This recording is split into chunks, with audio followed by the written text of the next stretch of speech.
Labą dieną visiems mūsų grupės nariams, žiūrovams ir tie, kas prisijungia. Labai džiaugiuosi, kas žiūrės mus dabar tiesiogiai, o kas žiūrės įrašą, nes įrašas kurį laiką tikrai liks grupėje. Šiandieną mūsų pokalbis neįprastai, ne dviese, ne trys, o esam visos keturios. Ir be galo džiaugiuosi kad Vilniuje šviečia saulė, vasaros atostogos prieš akį ir kaip tik galim pasikalbėti apie vaikų laiką vasaros metu. Vieni turbūt planuoja stovyklas, smagiai leisti laiką atostogauti, bet be knygų turbūt mes niekaip negalėsim praleisti savo vasaros, nors vaikai turi labai skirtingos nuomonės apie knygas.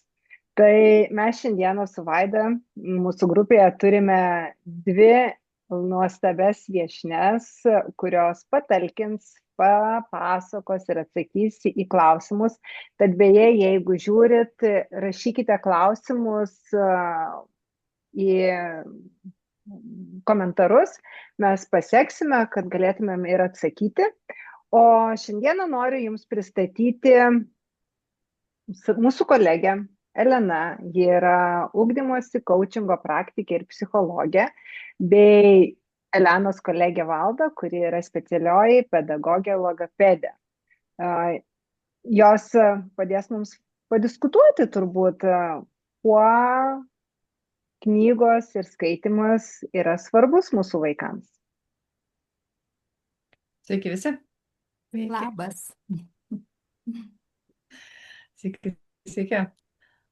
Tai aš siūlau pradėti diskusiją šiek tiek gal pasidalinimu, ar ne?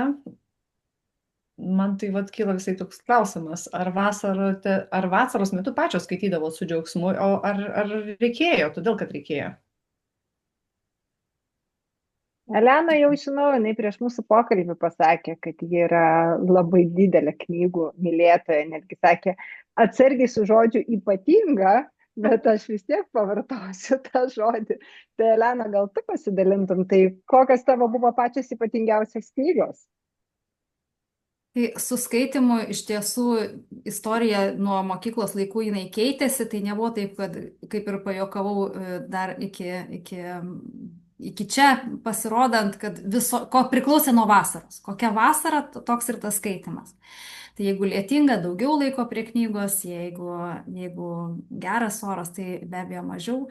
Bet iš principo knygos buvo pačios įvairiausios ir aš gan anksti pradėjau skaityti knygas, kurios nebuvo vaikiškos knygos. Nors ta ankstyvoji skaitimo patirtis man visada tokia miela ir šilta, nes mamos petys šalia ir aš prisimenu tą skaitimo patirtis, kad aš ne viena. Na, o dabar tai jau jinai be abejo yra visai kitaip persikeitusi ir istorija visai kitokia apie skaitimą ir mano asmeninė skaitimo istorija. Tai priklausė nuo vasaros, ką aš skaičiau ir kokios knygos, kiek jos buvo su manim. Na, o mano patirtis su knygom, tai ir aš, kaip jau sakiau, gal vaikystėje nebuvo tokia jau labai mėgiama šitas procesas, taip pat buvo gal daugiau laiko praleidžiama lauke, nes tie laikai tokie be ekranų, be nieko, o pamilau knygas studentė būdama jau gerokai, taip kad jau ir su Elena čia patapom tos knygomanės labai, tai. Bet irgi patirtis labai, aš augau tarp knygų ir tėvai, abu mokytojai, tai knygų buvo labai daug, su jomis niekad nereikėdavo išsiskirti ir kažkur nutolti labai nuo knygų. Aš labai išsiskirsiu iš jūsų, nes aš knygų nekenčiau ir tai būdavo pati didžiausia man bausmė skaityti. Ir tai buvo kažkas, jos man tokios buvo neįdomios, aš nebuvau atradus jokios knygos, nors mano tėtis, jisai skaitė, aš nemoku pasakyti, jis knygą paimdavo ir per dieną. Mes kai važiuodavom į Palangą, jis eidavo visą laiką į biblioteką ir imdavo knygą ir kasdien tą knygą. Aš nesuprasdavau, kaip įmanoma, ir jis man sakydavo, aš skaitau akimis. Aš pabandžiau paskaityti akimis, supratau, kad aš nieko neatsimenu, kas ten buvo parašyta. Bet 16 metų, kai mane aplankė pirmoji gal ne pirmoji meilė, bet pirmi kažkokie tai bendravimai jau su vaikinais. Tai knyga, nuo kurios pradėjau kažkiek domėtis, tai buvo Remarko 3 draugai. Tada jau viskas pasipylė ir kažkaip taip, studenčių laikais mažiau, bet visumoje kažkur tai ta meilė atsirado knygai, kai atsirado knygos apie meilę. Vaido, kaip pas tave su knygom draugystė buvo vaikystėje ir jaunystėje? Aha, žinot, mes su Ieva kalbėjom šiek tiek prieš pasijungiant, tai aš sakau, aš neprisimenu tokio kaip knygų sąrašas vasarai. Aš nežinau, ar pas mane nebuvo tokio, ar mokykloje nebuvo, ar aš jį praleido. Tai man to tokio siaubo nebuvo. Ir knygas aš skaičiau todėl, kad ko gero norėjau, bet ko gero pats didžiausias pavyzdys buvo mano vyresnioji sesuo. Ir jinai tas knygas grauždavo, ar ne, kaip mes sakydavom. Jinai per dieną, per 3 dienas perskaitydavo po knygą ir man visą laiką būdavo toksai, tai palauk, tai jeigu jinai taip skaito, tai ir man reikia greitai skaityti. Ir aš iš paskos ją vydavausi, aišku, aš niekada netapau tokia greita skaitytoja, bet kas liečia tuos ilgus sąrašus ir vasaros laiką, ar ne, per kurį reikia perskaityti tam tikrą kiekį knygų, aš tikrai, aš nežinau, aš to neužfiksavau, aš to neprisimenu. Aš knygas reikalingas perskaityti mokyklai, skaitydavau mokyklos metu, ta prasme mokslo metų metu, o vasarą ir skaitydavau visas tas kitas knygas. Tais laikais mes turėjom tokius nuotykinės knygas, ar ne, Vinetų, pavyzdžiui, ar ne, visus apie indėnus, po to meilės romanai, visos tokios, kurios ten duodavo daugiau dopamino ir kažką tai tokio, kas būdavo, kas pašviesindavo tą tokį tarybinį pasaulį. Tai iš tikrųjų vaikystėje knygų skaičiau daug, netgi vaikystėje, dar nedėjus paauglystės, ar ne, jau buvau perskaičiusi nemažą kiekį romanų. Bet nustojau skaityti knygas paauglystėje ir jau paskutinėse klasėse tas knygas, kurios buvo reikalingos perskaityti, irgi aš jau jų neskaitydavau, netgi, kad būtų pilna knyga perskaityta, ar ne, skaitydavau, kiek yra santraukų vadovėlyje ir taip važiavau. Ir dabar aš knygų nemėgėja skaityti, bet atradau kitą būdą klausytis knygų. Tai iš tikrųjų labai daug klausausi knygų ir man tas veikia daug geriau. Aš tiesiog išvyščiau tokį, adaptavau tas klausymosi knygas, nes daug kas sako, kad mane kažkur tai nuneša, mane irgi nuneša, bet tam reikalingas įprotis, ar ne, tai aš jau tą atidirbau ir man tas yra daug patogiau. Liuks, matai, kaip pasirodo puikiai, kažkur įvyksta tas persilaužimas kažkoks tai su tom knygų visą skaitimu. O kaip padaryti, ką specialisčių paklaustumėm, kai vaikas nenori skaityti ir to džiaugsmo nėra skaitimui? Ką padaryti, kad tas džiaugsmas atsirastų pas vaikus? Kad jie norėtų skaityti? Nežinau, kurie atsakys, jo, ar Valda, ar Elena, iš tikrųjų, klausimams abiem, bet galit pasirinkti atsakymą, kurį jums patogiau. Man tai norisi kažkaip pradėti nuo to, kas tas skaitimas ir iš vis, kaip jisai čia yra ir kam jisai toks svarbus ir reikalingas. Tai Valda, jeigu praleisiu kažką, būk gera, papildyk mane. Mes iš vis kaip ugdytojos žiūrime į skaitimą kaip į vieną iš tokių labai svarbių kompetencijų vaiko gyvenime ir aplamai žmogaus gyvenime. Ir dirbdama su tėvais, ką mes akcentuojam ir tarsi visi žinome, bet kažkaip reikia to tokio paprasto žmogiško priminimo apie tai, jog viskas, ką besimokysime mokykloje, vienaip ar kitaip bus susijęs su skaitimu. Ar aš imsiu fiziką, ar aš imsiu biologiją, ar aš imsiu, nežinau, kartais sakau, net fizinį ugdymą, ten irgi gali atsitikti situacijų, kai reikės skaitimo, kai bus informacija, kaip aš dabar vis dažniau ir dažniau sakau, užkoduota raidėmis, kurios jungiasi į žodžius, paskui jungiasi į sakinius ir į tekstą galiausiai. Tai skaitimo kompetencija yra labai svarbi. Ir jinai prasideda, Valda, dabar jau tavo pagalbos reikia. Nuo kokio amžiaus vaikai ugdymosi sistemoje jau yra pradedami mokyti skaityti? Jau pradedami prieš mokykliniai grupiai. Ir dabar turėjau patirties čia su pokalbį tokį su viena mama prieš mokyklinės grupės vaikutį, jinai turinti, sako, parsineša tokį tekstą, sako, kurį jau reikia perskaityti. Tik taip kažkaip praleidau, nepaprašiau parodyti to teksto ir jau į pirmą klasę prasideda tekstai gan nemaži. Tai jau prieš mokykliniai 6-7 metų jau lankantis darželio ugdymo įstaigą dar jau pradeda skaityti tie vaikai, jau turi mokėti skaityti nesudėtingą tekstą. Kaip Aha, įdomu, turim nes studentų. aš tiesiog papildysiu, ne tai, kad papildysiu, paklausiu, todėl kad kai tenka vis tiek tų tėvų grupėje vienoje, kitoje pasiskaityti ir aš matau, kad tėvai kelia klausimą, kad turi eiti į pirmą klasę ir mano vaikas nemoka skaityti. Ir čia kaip tai, kur yra tas iššūkis? Ar darželį nepamokino? Net nežinau, kaip paklausti, bet tiesiog susiduria tėvai su tokiamis problemomis. Tas iššūkis prasideda jau nuo to, kai reikia mokytis raides pažinti. Jau kai reikia mokytis pažinti raides, jas susijęti ir garsą pasakyti ir tą vaizdą pamatyti, jau čia yra iššūkis. Ir dar, kai dirbu darželėje, tai jau ir matosi, kai paklausiu vaikučių, kokia raidė, arba tu jau moki savo vardą parašyti, moku, bet tada jau matau, kad vardas yra visiškai netokių raidžių, tai ir jau suprantu, kad ir raidės nepažįstamos, ir garso nebežinai, kaip pasakyti, tai jau čia yra iššūkis. Pamatyti simbolį, pasakyti garsą, ir tas ir yra iššūkis, ar ne, ir sunkumas, su kuriuo susiduria tėvai. Ir mokiniai atėję į pirmą klasę ir tęsiasi tie. Tai mes kažkaip tie, kurie jau išmokę skaityti, ypač suaugusiai, atrodo, kas tas yra, įgimi ir skaitai. Bet jeigu taip jau pasižiūrėti, iš principo, kas yra skaitimas, ir netgi jeigu neurofiziologinių požiūrių pažvelgti ar ne į skaitimo procesą, tai nėra taip jau viskas ten paprasta, nes aktyvuojasi skaitimo metu ne vienas kažkoks smegenyse vietelė ar centriukas, ar ne, o susijungia net 3, o kartais net ir daugiau aktyvuojasi centrų tam, kad aš galėčiau įveikti tekstą, suprasčiau jį, atpažinčiau, kas tai yra, susiečiau su jau turima informacija.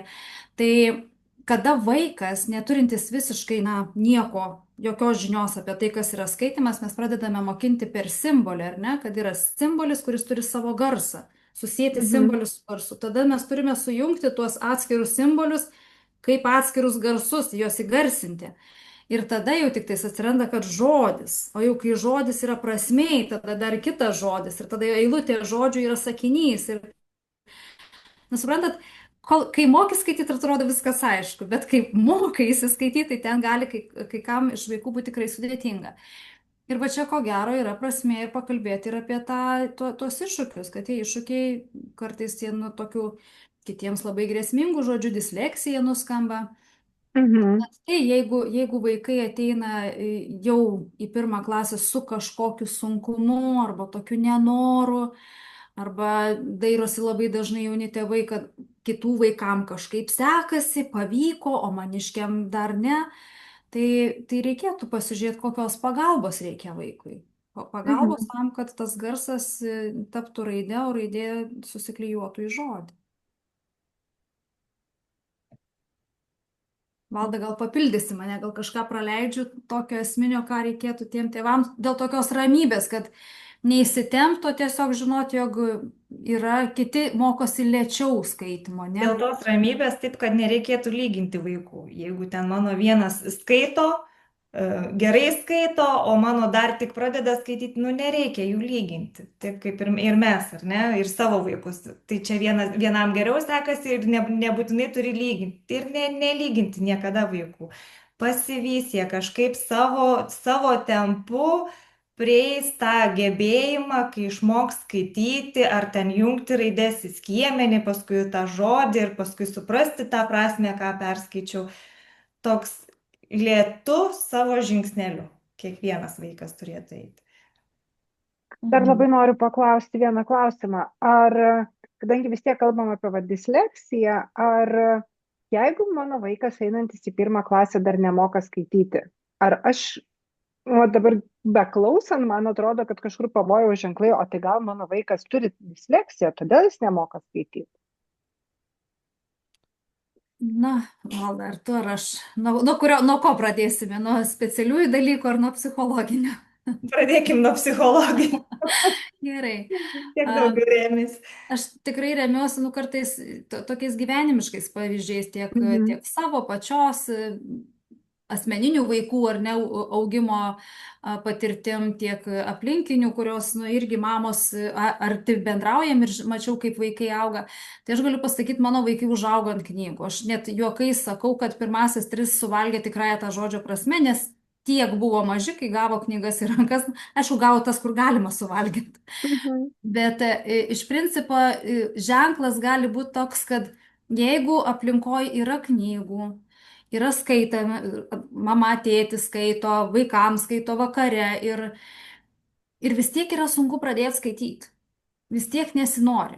Su knyga būt gerai, paveiksliukus žiūrėti, tyrinėti tą knygą, klausytis kitų, kaip ta knyga yra skaitoma. Norisi, viskas tvarkoj, bet pačiam kažkaip nelimpa tie reikalai. Vienas dalykas. Kitas dalykas, mano mama specialioji pedagogė ir logopedė, kada antrasis sūnus pradėjo kalbėti ir maišydavo garsus, skiemenis sumaišydavo, kada mokėsi kalbos.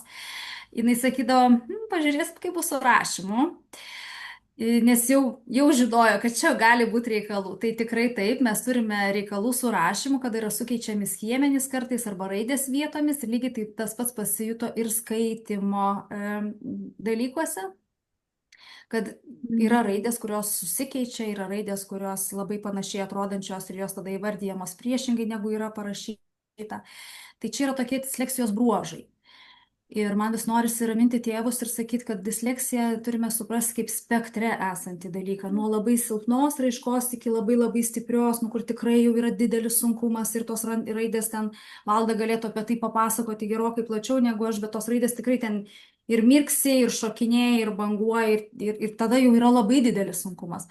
Arba gali būti tik toks, kad raidelės susikeičia vietom ir ten reikia ieškoti būdo, kaip prieiti ir tas knygas, pamilti tas, prisijaukinti jau tada tą skaitimą. Gal iki meilės dar ten ilgesnis kelias, bet tiesiog prisijaukinti.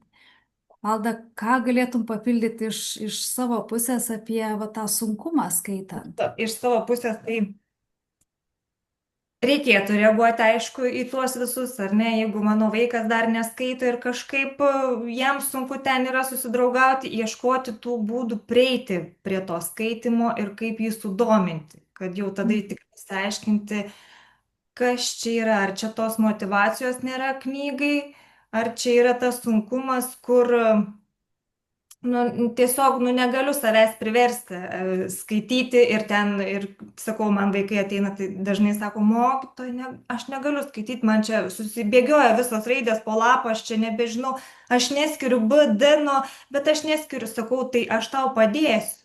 Sakau, mes viską įveiksim kartu ir aš tau padėsiu. Tada gerai. Ir tas toks, bet yra ir tokių vaikų, kurie ateina ir tikrai sunku jiem yra skaityti, bet jie vis tiek imasi drąsiai to skaitimo.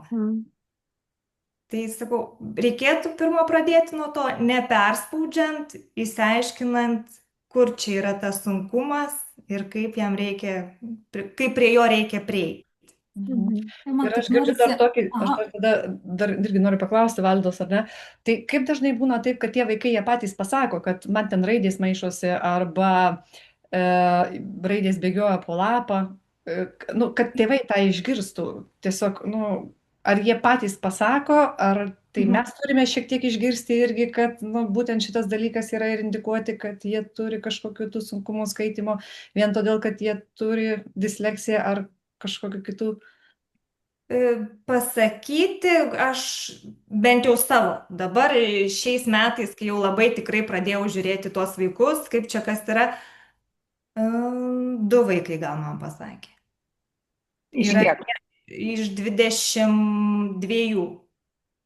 2 vaikai man pasakė, kad vienas taip netiesiogiai, bet kitas tai tikrai tiesiogiai, kur aš jau ten nežinau, tik tais jau, bet jisai drąsiai imasi šito veiksmo, skaitimo.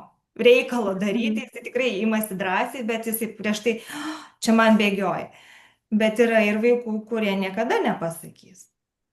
Jie sėdės, jie kažkaip bandys išsisukti ir kai sakau, kad skaitysiu pirmą aš, tada skaitysim kartu ir tu skaitysi, jis nesakys, kad ne, aš neskaitysiu. Jisai ten dės tas raides, jungs į žodį, į sakinius, bet jisai nepasakys, kad man yra sunku. Tai kaip tėvam reikėtų paklausti, kad jie tai suprastų?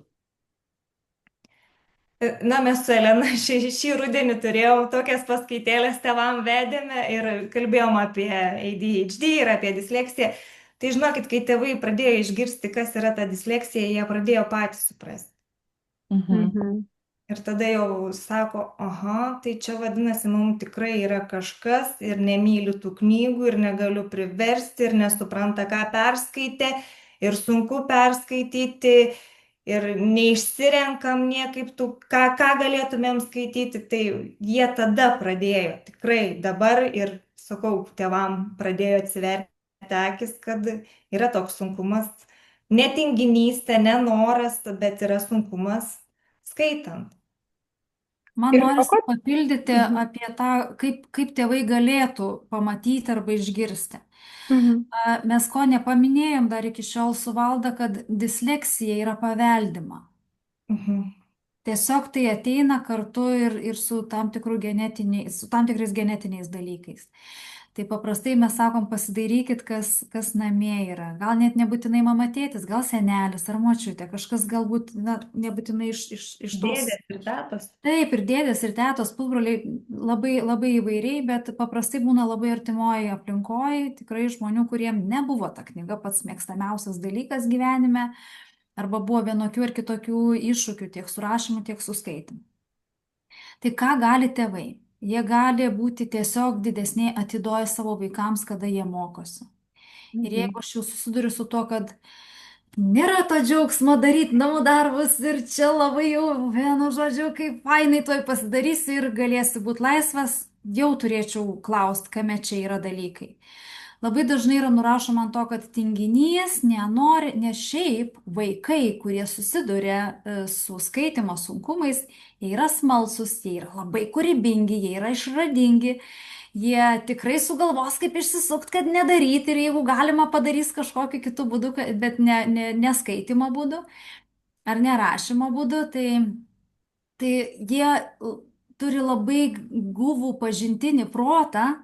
Tačiau tas protas turi savų iššūkių, nes dabar aš jau paprasčiau, kada aiškinu, sakau, žiūrėkit, tai yra informacijos kodavimo būdas. Raidė, ar ne, ir įvairiose kalbose, visos kalbos turi raštą, vienaip ar kitaip, ir tai yra tiesiog užkoduota informacija.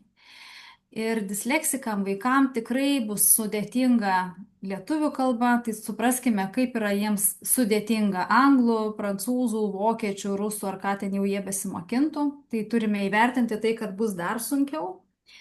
Lygiai taip pat vaikai einantis į muzikos mokyklą, ten yra kitas raštas, kita rašto sistema, penklinė ir natos ir ten, jis gali būti tikrai imlus, muzikalus, turėti gerą klausą. Ir tada galim sakyti, tai kodėl jis nenori į solfedį? Todėl, kad ten reiks rašyti, todėl, kad ten reikės susigaudyti tarp tų 5 linijų ir susižiūrėti dalykus, ar ne, reikalingus solfedžio pamokai. Tai tiesiog įjungti sveiką protą ir patyrinėti. Ką, ar ne, tiek Iva, tiek Vaida, mes kaip coachingo praktikės, žinom, ką reiškia patyrinėti, pasmalsauti, nevertinant, nenubaudžiant, nepasakant kvailas, netikša ar dar kažkokį užmetant nefainą dalyką. Na ir šiemet kažkaip ir su Valda labai taip, per tokį patyrinėjimą, kas vyksta su tais vaikais. Nes yra vaikų, kurie taip atrodo tėvams ir mokytojams, per pradinę, žodžiu, mokyklą turės išmokti ir kažkaip čia vėliau, bet kažkaip savaime įvyks skaitimas. Tai savaime skaitimas neįvyksta, jeigu jis yra su sunkumu, su tokiu, kad ta raidė ne taip paprastai jinai man ten dėliojasi ar jungiasi.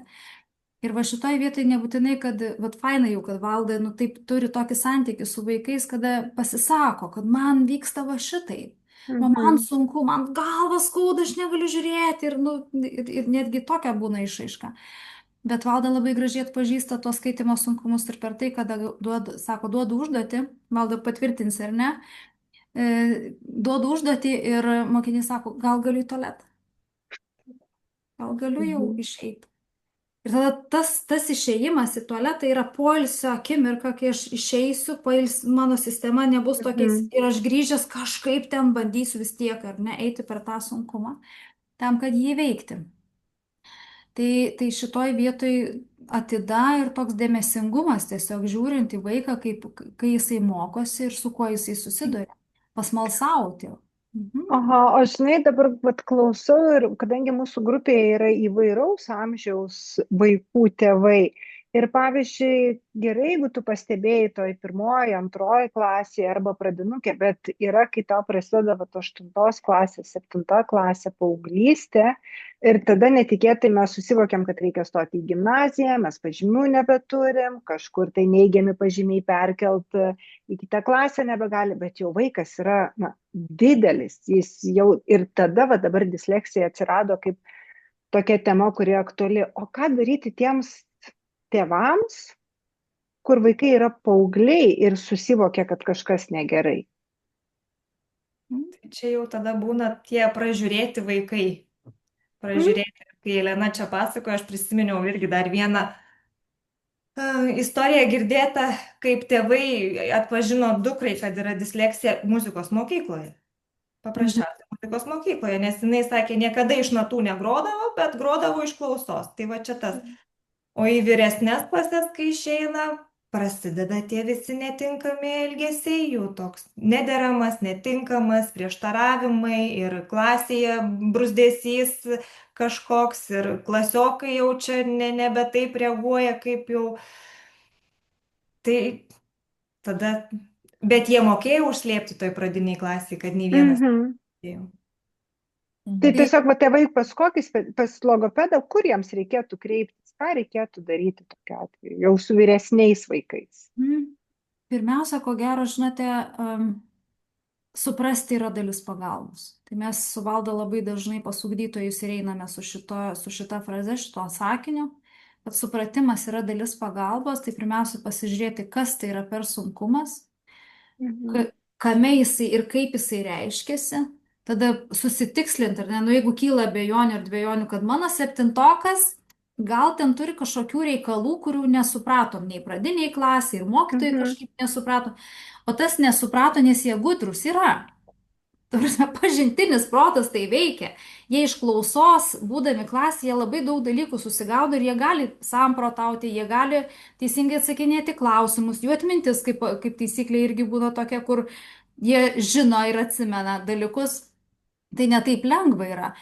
Taip, jie labai susitelkia, labai dėdami daug pastangų, jie gali ir užduotis atlikti, ir parašyti, bet, žinote, aš dažnai sakau, jeigu tau trūksta ūgio, reikia vaikščioti visą laiką tiek, kad pasistiebus jau pasiektum tą ūgį. Kiek gali pavaikščioti? Kurį laiką tai gali pavaikščioti, bet ar gali visą laiką vaikščioti pasistiebęs ant pirštų galų?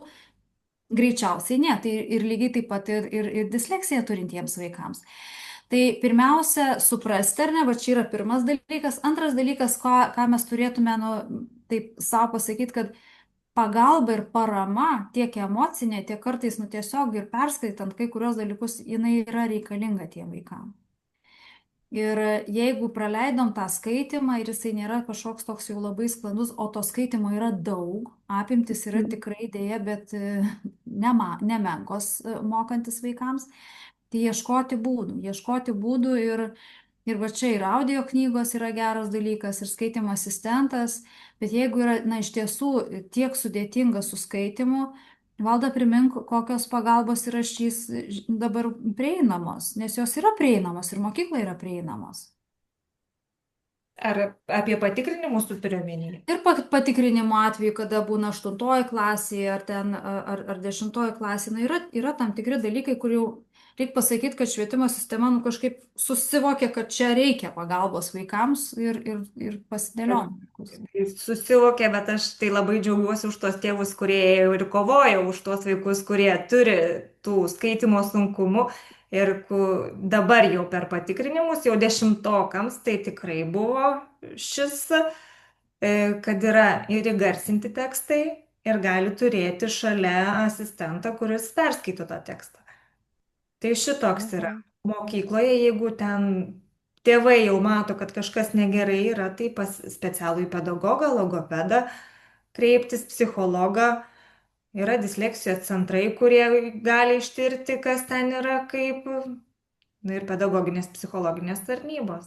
Tai visos tos pagalbos yra prieinamos, reikia tik tais išdrįsti paprašyti. Prie tų patikrinimų dar šiemet ne tik asistentas, bet man atrodo ir laiko jiems prideda, ar ne, papildomai vaikams. Taip, bet laiką prideda tiem vaikam, kurie turi ten išvadose parašyta, kad skaitimo rašymo sutrikimas, tai ten apie 50%, man atrodo, laiko prideda. Taip, nes tiem vaikam iš tikrųjų, kodėl prasideda problemos vyresnėse klasėse, tai turim suprasti, kad yra psichologinės brandos, ar ne, irgi tam tikros užduotis, kurias turi įveikti paauglystėje. Ir yra, na įsivaizduokit, visi aplinkui, vaikas taip galvoja, visi skaito, o aš vienas ne. Ir primink, Valda, 16% berods, ar ne, vaikų patiria skaitimo sunkumų. Taip, 15. Aš nebeatsimenu statistikos, bet Lietuvoje 50 000 mokinių. Per visą Lietuvą. Per visą Lietuvą, taip. Tai nuo 10 iki 15% mokinių patiria skaitimo sunkumus. Tai mes esam skaičiavę taip, kad 1-3 mokiniai tikrai klasėje yra, kuriems gali būti su skaitimu nepatogu, tikrai ne faina ir sunku. O ką tai reiškia, kai aš esu 7 klasėje, 6 klasėje, 8, tai negi dabar visiems čia parodysiu, kad aš nesugebu skaityti. Tai geriau kažkaip padarysiu viską taip, kad man ir nereikėtų skaityti, arba nebūčiau pakviestas perskaityti užduotį ir dabar atsakinėk. Nes, visi suprantam, kad paauglystė labai labai jautrus, ar ne, ir saviverčiai formuojantis etapas, yra dalykai, ar ne. Tai va čia tos pagalbos vaikams tikrai reikia. Ir ne tik, jau minėjau, ar ne, yra audio knygų audio formate knygų jau tikrai yra tokių, kurie ir pagal mokyklinę programą, tai aš tai būčiau tik už. Biblioteka yra dabar Elvis. Taip. Biblioteka yra, kur galima jau skaityti ir įgarsinamos knygos yra. Tai aš turiu klausimą, gal esate susidūrę ar ne su tuo, tai jeigu kiekvienoje klasėje bent 2-3 vaikai ar ne tikimai turi skaitimo sunkumų, kiek jie iš tikrųjų pasinaudoja tą galimybę, kad ir tuo pačiu audio, ir tuo pačiu asistentu, ar ne, ir galbūt tuo prailgintų laiku šitiem visiem egzaminam ir įskaitimam, nes vėlgi dėl tos pačios priežasties, kad, tai būtų pripažinimas prieš visą klasę galbūt, ar ne, kad aš turiu tų sunkumų. Ir paaugliui yra tai padaryti labai sunku. Tai kiek realiai pasinaudoja šitą galimybę? Gal turit patirties, nežinau, man tiesiog šiaip įdomu. Ta patirtis yra tokia, kad tikrai labai kukliai, kuklus labai skaičius, nes vėlgi supraskim, kad labai priklauso ir nuo aplinkos, kaip aplinka reaguoja į vienokį ar kitokį netobulumą. Čia man tas netobulumą, tikrai visuotinai kažkaip žmonės galvoja, kad čia tobuli arba netobuli, ar ne? Kažkokie fainesni, o čia mažiau faini. Tai šitoje vietoje aš sakau, ir Valda labai gražiai disleksijos temą dėstydama ugdytojams kalba apie tai, kad tai nėra taip, vienareikšmiškai, kad šitie vaikai kažkokie netokie. Čia ne apie tai. Jie sugeba kai kurios dalykus gerokai geriau padaryti, sukurti, atrasti, sugalvoti, išspręsti, negu tas, kuriam labai gerai sekasi raidės atpažinti. Ir tą vietą mes turim suprasti, mes visi turim savo duotybės. Vienam tas duota, kitam tas duota. Tai pripažinimas ir Valdos, tas girdžiu gražus drąsinimas, kad priimti pagalbą, bet pirmiausia viskas ateina, jeigu šeimoje normalu yra. Normalu, kad mes dabar eisim ieškoti pagalbos. Mums čia kažkas nesigauna, mes pasiieškosim. Mes pasimsim priemonės, kurios mums yra palankios. Gal kartais net ir tam 7-okui, kuriam yra pražiūrėtas ar ne skaitimo kažkokie sunkumai, gal užteks skaitimo liniuotės ir tai jau jam bus toks geras dalykas, kad tiesiog jau prašvis akyse ir bus lengviau. Kitas dalykas, kiek jie pasinaudoja audio knygomis arba kiek ten skaitimo asistentais. Gerai, jeigu šalia ugdytojai yra tie, kurie paprotina, kurie paragina, kurie parodo ir laiko, kad tai viskas gerai, galima tuo naudotis. Bet dėja, bet susidurėm kartais, na, ir su ugdytojais, kurie sako, o tai kam čia to reikia, arba o ką, negali kaip visi. Nu, ne, negali kaip visi, aš nesu tokia kaip mano kolegės.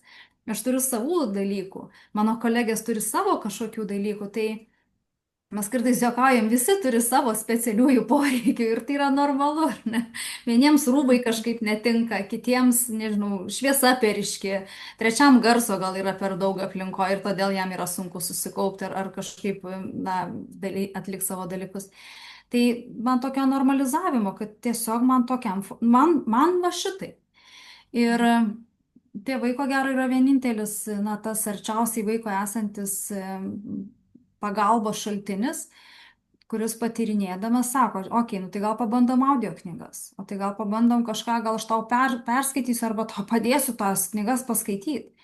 Ir lygiai taip pat kalbant vat, apie vasaros, ten būna ten sąrašas knygų, tai rekomenduoju perskaityti. Tai klausimas, ar visos tos knygos man patiktų. Tas dalykas, jeigu man kaip mamai rūpi, kad būtų perskaityta nors 1, 2, 3 ten tos knygos iš sąrašo, tai aš esu tas žmogus, kuris, sakau, varom paskaitysim. Ir čia yra nuostabių dalykų, kai aš kartu leidžiu laiką su vaiku ir skaitau kartu su juo. Ir jis tokiu būdu irgi išgirsta. Ir čia ir santykis mesgasi gražus, nes, nu, tas knygas reiks perskaityti, o kaip mes jas perskaitysim gal kartu. O gal vieną skyrių aš, o vieną skyrių tu ir man papasakosi, ir kad nepraleistume. Tai...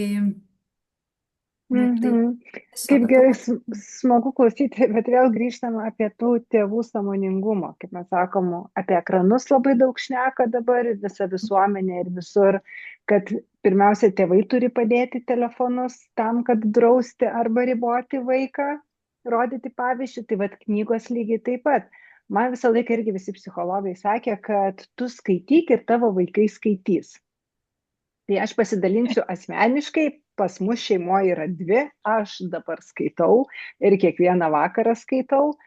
Nu, nuotaikos, aišku, priklauso, bet, o mano vyras per mūsų 20 metų turbūt yra 1 knygą perskaitęs, nes jam tai yra tiesiog neįdomu, bet jam yra neįdomu, ten kiti dalykai, ten psichologiniai veikia, darbas ir kiti. Ir pavyzdžiui, vaikai lygiai taip pat pasiskirstė. Mano sūnus valgo knygas, o dukrai skaityti yra kančia. Ir ji nepasiėmė šito pavyzdžio. Tai vat, ką daryti, kad vis tik tas skaitimas, kai, tarkim, net jeigu ir nėra sunkumų, būtų malonumas, o ne prievolė, ir, nu, nes reikia, vis tiek reikės skaityti, bet jokio noro tam nėra. Jeigu galime, Lena, aš dabar klausausi ir galvoju, pas mus šeimoje yra ta, kuri aš skaitau labai daug, vyras, kuris skaito viską apie statybas ir kaip ten įrankius pasiruošti, o dukros yra su viena esam taip sutarusios, kad 10 minučių ir tas čia yra jau super, ir jinai laikmačius nusistato. O didžioji dukra sako taip, kai čia pradėjo pas mane vis suktis disleksija, jinai taip žiūri, aš jaučiu disleksiją turiu, nes man taip nepatinka knygos. Čia jau kad tik tai. Bet jinai skaitanti yra, bet skaito tik tada, kai jau ateina tas noras. Ir va dabar galiu tikrai atsisėsti, kad ir tą 1 valandų skaityti, bet va būtent šiandien. Rytoj po rytą aš ten neskaitysiu tų knygų, bet va tokia diena bus. Tai net nežinau, čia kaip ir Elena sako, rasti tą būdą, kaip prieiti. Audio knygos, ritualai visokie, 10 minučių skaitimai, leisti pasirinkti, kas vaikui patinka, komiksai, apie enciklopedijos visokios, nu, net nežinau, tas, kas patinka vaikui. Skaitysi tu, skaitysiu aš. Pirmą perskaitysiu aš, tada perskaitysi tu. Ir dariau vieną tokią praktiką, sakau, eikit abi paskaitykit knygą. Tai žinokit, mažoji parėjo iš kambario, kaip buvo gera, kaip buvo faina, sėsti man knygą skaitė. Tai va, čia tas toks sukuriamas ryšys, artumas ir tada knyga taip ateina, meilė tai knygai. Aš tai esu už tą patį, kad leisti rinktis vaikams patiems. Taip yra faina, jeigu vaikas yra skaitantis ir tada lengva jam ten paduotą sąrašą ir sakyti, nu, žinai, pagal Taip. sąrašą. Bet labai dažnai vis dėlto nu, turim, kaip aš sakau, jungti sveiką protą ir žiūrėti, o kas vaikui smagu. Jeigu jam interesas yra keturračiai, nu tai ieškokit knygų su keturračiais. Jeigu jam ten, nežinau, banglentės ar ten kulinarinės knygos galbūt, ar komiksai, tai tikrai tiesiog šitaip jaukintis knygas. Yra ko jau ko, bet knygų pasirinkimas, kaip ir, neatsimenu, Ieva sakė, kad į knygų mugę manęs neįleiskit, nes ten pavojinga kišeniai vieta. Tai pasirinkimas tikrai yra labai platus, bet leist vaikam patiems rinktis, nes kada jie pradeda rinktis patys, tai visai kitas dalykas ir nu, visiškai jų kitoks įsitraukimas, nes kaip žinia, vidinė motyvacija gali padėti įveikti tuos sunkumus, jeigu yra sunkumų. Bet įdomus dalykas, kad mes irgi su vyru visus metus einam su Valda tema disleksija ir ADHD. Ir betyrinėjant apie tai, kaip mūsų vienam iš sūnų sekasi su skaitimo ir rašymo dalykais. Ir mes kažkada su vyru tiesiog peršnekėjom, sakau, kokia yra tavo skaitimo patirtis, kalbant apie vaikystę, mokyklos laikus. Ir iš tos gilios pauzės aš supratau, kad ne kaži ką ten. Tai nepaisant to, kad namai yra pilni knygų ir knygų tokių, kurios ir jam gal kabintų, ir tikrai yra tokių knygų, kurias jis pats ir perkasi ir skaito, bet kaip ir Valdas sako, nu tai yra tiek mažai ir Ieva pati pasidalina ir ne, kad tiek mažai ir va tokios nu, siauras tas interesas į knygas žvelgiant. Tai, nu, turėkim protą, vadinasi, kažkas yra tada ir vaikuose greičiausiai likę ir tas perspaudimas arba perlenkimas arba liepimas, tai yra nėra pagalba. Bet pagalba apie tai tokiam sąmoningume, kad juk reikės skaitimo. Reikės mokytis biologiją, ten teks skaityti. Išeisi į fizikos dalykus. Susigaudai matematikoje, su skaičiais, viskas gerai, žiūrėk, išsprendi uždavinius, vienas iš geriausių, ar ne, galbūt ir sklandžiai einasi šitie dalykai, bet ten, kur tekstiniai uždaviniai jau stringi. Vadinasi, nu turim kažkaip susidėlioti su skaitimu, taip treniruoti, kad jisai būtų tiek prijaukintas, jog tau nemuštų rezultatų. Tai per tokį pakvietimą sąmoningai ir tos vidinės motyvacijos sužadinimą. Gerai, aš tai norėčiau pagrąžinti dar šiek tiek į disleksiją ir įrankius, ar ne? Tai tikrai ne vieną kartą minėjote audio knygos, paminėjote liniuotę, neturiu žalio supratimo, kas tai yra, ar ne? Tai labai prašysiu irgi tiesiog pasidalinti. Ir parsinešiau. Labai gerai. Dabar nuo audio knygų, tai irgi tokį klausimą turiu dėl audio knygų. Tai ar mokyklos programoje įdėtos knygos, jos visos yra įgarsintos? Ar bent kažkuri dalis jų yra įgarsinta?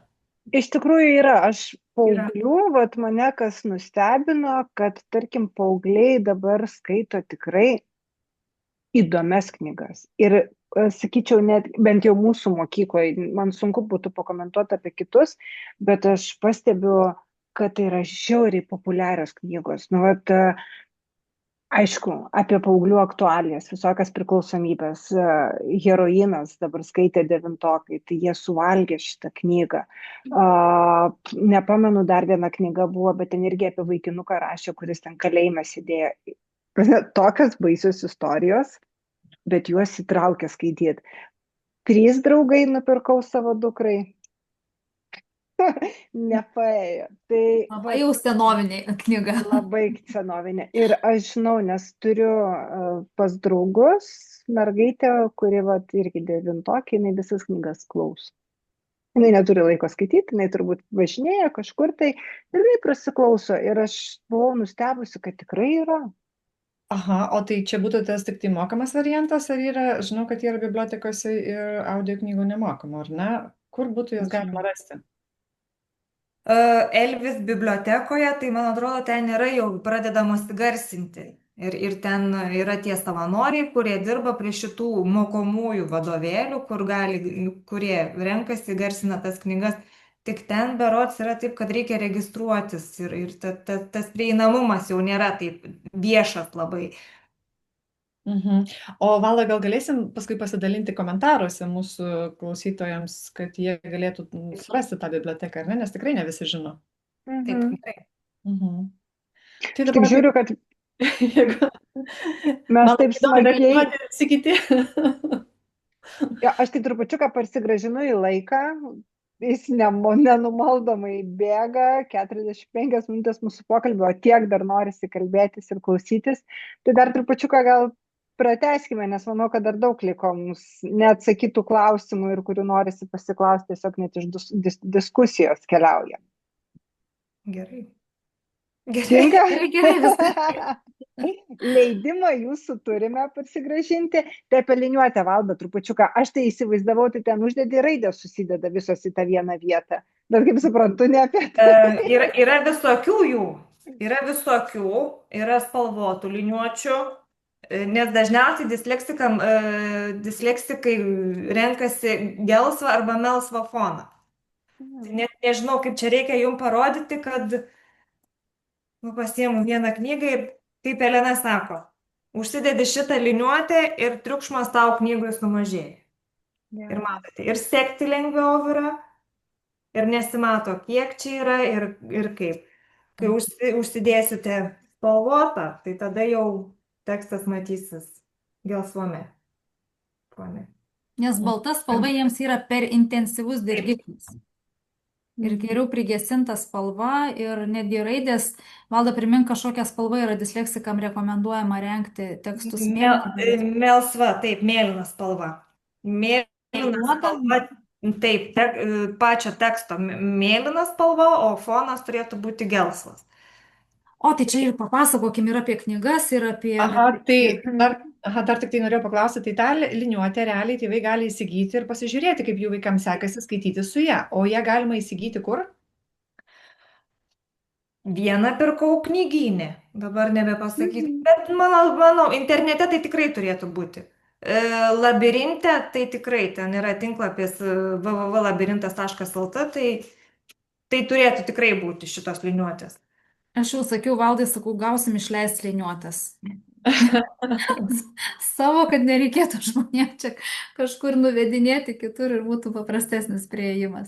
Bet grįžtant prie to, kad ir apie knygą, Valdo, tuo pačiu papasakokim, ar ne, kad pati knyga kaip formatas yra svarbus. Taip, ir pati knyga, ir šriftas, ir popierius pats. Šriftas turėtų būti toks, kad, pavyzdžiui, Times New Roman. Tai yra ir A raidė, ir E raidė, tai jos ir G raidė yra kaip čia pasakyti, išraitytos taip, kad ten nelabai suprasti. O mūsų lietuviškom rašyme tai paprastos yra, tai turėtų būti toks šriftas paprastesnis. Kad būtų be jokių ten pagražinimų, nuoselių, užraitymų, kad būtų labai konkretus, tas simbolis būtų be jokių papildomų kažkokių detalių, konkretus, aiškus. Tikrai tų šriftų yra. Tarp kitko jau girdėjau, jog raštvedybai rekomenduoja ne Time New Roman rinktis, o kitą šriftą, kuris ir būtų be tų užraitymų. Verandam, ne? Kažkaip dabar. Tai ir apie knygas dar kitas momentas. Mes su Valda vis parodom knygą apie žuvelę medyje ir ta knyga yra apie disleksikę mergaitę šeštokę, bet įdomumo dėliai turiu pasakyti tokį dalyką. Popierius, jeigu liečiant jį, jis nėra palankus disleksikam, nes jie paprastai renkasi ir popierių. Kitas svarbus ir įdomus momentas, kad turėtų nepersišviesti kitoje pusėje esantys užrašai ar piešiniai ar kas ten bebūtų, nes tai irgi yra tas vizualinis triukšmas, kuris blaško dėmesį. Jau ir taip sunku skaityti, o dar yra papildomų objektų, kuriuos tarsi turi atfiltruoti ir suprasti tai, ką tu ten matai. Tai kartais būna taip, kad nepatinka viršelis, turėtų būti ne vaikui patinkantis viršelis. Tai reiškia, kad ir liečiant būtų malonu, paprastai kieti viršeliai yra smagiau negu tie, kurie minkšti viršeliai. Tai ir atrodo, žinote, toks paprastas dalykas. Raidės dydis, tarpai tai tarp raidžių, kas tenais bebūtų, šriftas ar ne, va, tas pats, apie kurį ką tik kalbėjom, net nesugalvoja kiti, kad tie dalykai taip pat turi reikšmingos įtakos, rinksiuosi skaitimą ar nesirinksiu. Ir būna tikrai, va, privalomai literatūrai, atrodo, yra prileista tų knygų, bet paėmus supranti, kad nenoriu aš su ta knyga būti, nes jinai gal tekstas per smulkus, gal per daug tankiai viskas ten suspausta ir dėl to sudėtinga skaityti. Disleksiją turintiems vaikams mes rekomenduojam iliustruotas knygas. Duokite iliustruotas knygas vaikams, jiems lengviau tekstą suprasti, nes jie pasitelkia tada tą vizualą ir daug paprasčiau suprasti, kas vyksta knygoje, kaip dėliojasi istorija. Tai neapsunkinti, o išlengvinti maksimaliai, kiek tik galim skaitimą tam, kad jaukintis jį. Tai paminėjai šriftą, paminėjai dydį raidžių galbūt ar ne, viršelį ten kaip vietos geriau. Popierių. O popierius, kaip jisai turi jaustis? Kas?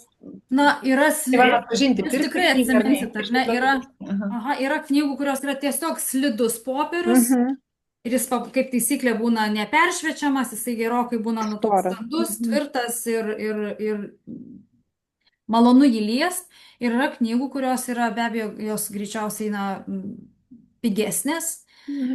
Ir dėl to, bet reikia parinkti. Reiktų rinktis tą slidų, ar ne? Malonu liesti. Valda, pasakyk, kaip reikėtų rinktis knygas. Papasako, kaip tavo, tu labai gražią istoriją turi. Mano mažoji dukra, jinai labai mėgsta pati įsigyti knygas, tai jinai ir dažniausiai perka, kad būtų knygų serija, kad ne viena knyga, o tai jinai eina į knygyną, pasiema knygą, atsiverčia taip, netinka. Tai ir paskui, žinot, ta visa tekstūra, ir aš Elenai irgi sakiau, man visos knygos patinka, bet negaliu pakęsti tų knygų, net ne tai, kad pakęsti, bet man jos tokios labai trapios atrodo su tais plonais viršeliais. Kur bijai jas atversti, žiūrėk, kad kampukas nenusiglamžytų, neužsilenktų ir dar jeigu esi pasiskolinęs ją, tai turi iš vis saugoti taip, kad tai knyga turi vaikui patikti ir prilipti. Taip kaip ir mes skaitome, kas dažniausiai sako, renkasi knygą pagal viršelį, kas anotacijoje yra parašyta, taip ir vaikas prieina, išsirenka knygų. Jeigu yra paveiksliukas, gerai, jeigu paveiksliukų nėra, jeigu puslapiai netokie, raidės netokios, per mažos, tai vėl netiks. Tai visokių tokių niuansų. Ir čia buvau pasirašęs, kad leiskite vaikui išsirinkti pačiam, ką skaityti. Ir dar reikia įvertinti, kad būna vaikas, atrodo, išsirinko ir jam atrodo faina, parėjo namo ir neina su ta knyga. Tai kaip aš sakau, duoti paragauti to pyrago.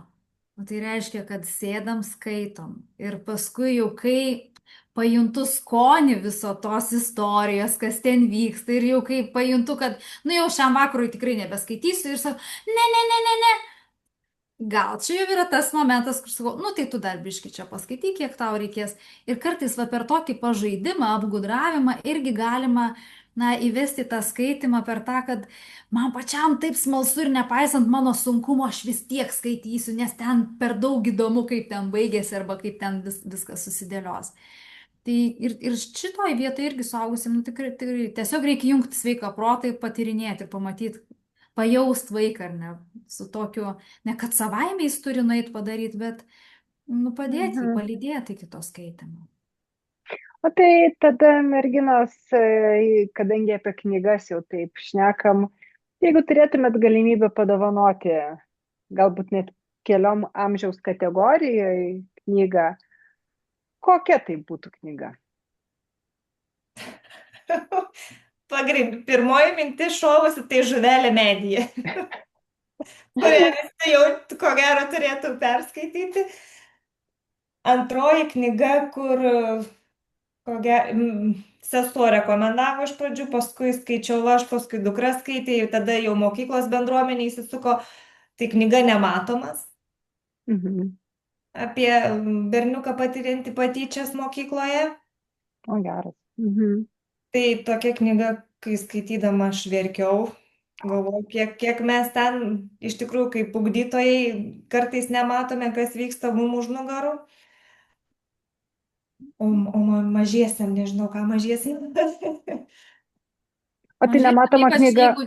Aha, kokio pabaikite. čia amžiaus yra, kokiam amžiui?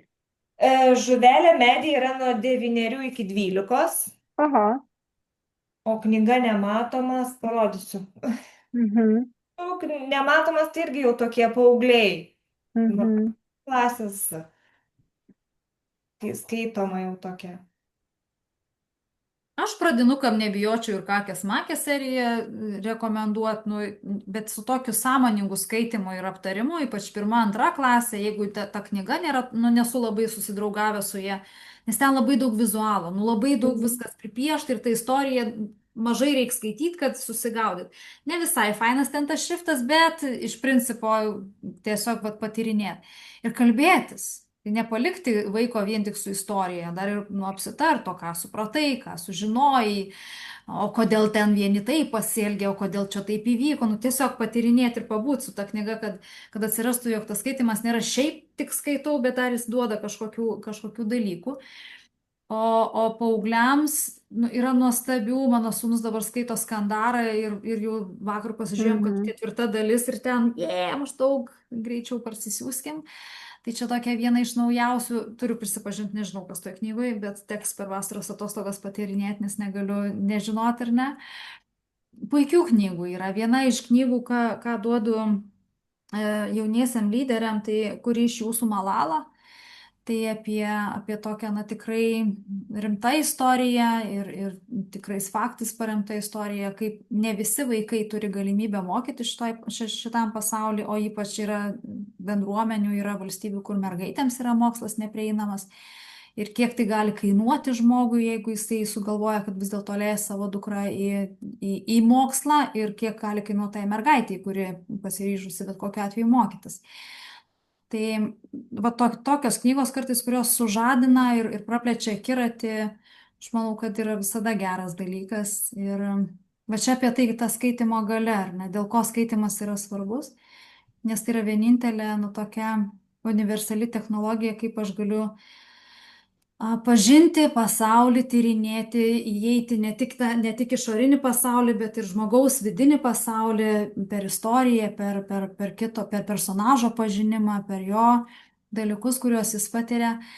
O kitas fainas dalykas, kurį nesenai atradau ir supratau, kad skaitydama knygą aš susitinku su tos knygos rašytoju ar rašytoja. Ir aš tas valandas, kiek ten be užtrukčiau, 3 ar 8, ar kartais gal ten mėnesį, vadinasi, vis ateinu ir vis pabendrauju su juo. Dabar skaitau Žmonijos gerumas. Tai aš bendrauju su knygos rašytoju, o jis yra tiek daug nukeliavęs, suradęs, paieškojęs, patirinėjęs ir atrinkęs jau tą patirčių koncentratą įdėjęs ten į pastraipą, ar ne? Ir va tokiu būdu jis dalinasi savo patirtim su manim. Ir taip auga mano vidus. Tai vienareikšmiškai ir vaikams šitaip surasti tas knygas, kurios jiems būtų smagios, geros, prieinamos ir kas tai bebūtų. Enciklopedija, nežinau, žinynas, komiksai.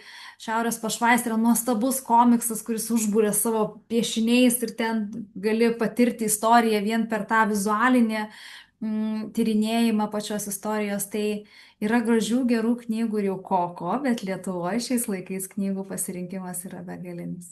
Elena net švyti. Man tai iš tikrųjų, prisipažinsiu, aš beklausant pagalvojau, kaip aš vaikams savo gadinau visą gyvenimą, visą tą vaikystę. Pasakojau apie Kalėdų senelį, kurie jie suprato, kad jo nėra. Ir pas mus taip nuostabiai gyvena netvarkos nykštukas iš kakės makės. Ir jisai buvo. Ir kai jie, atsimenu, susivokė, kad netvarkos nykštukas esu aš, tikrai jie man nebuvo dėkingi už tai. Paskui ten buvo dantų valymo kažkoks tai pas juos. Ir aš naudojausi visom tom priemonėm ir laužiau tos savo vaikus, bet iš tikrųjų, vat, kaip tu sakai, į istorijas tada vaikai visai kitaip žiūri, kai visos tos istorijos perteikiamos per knygas. Tai labai labai ačiū už tos visus pasidalinimus iš tikrųjų.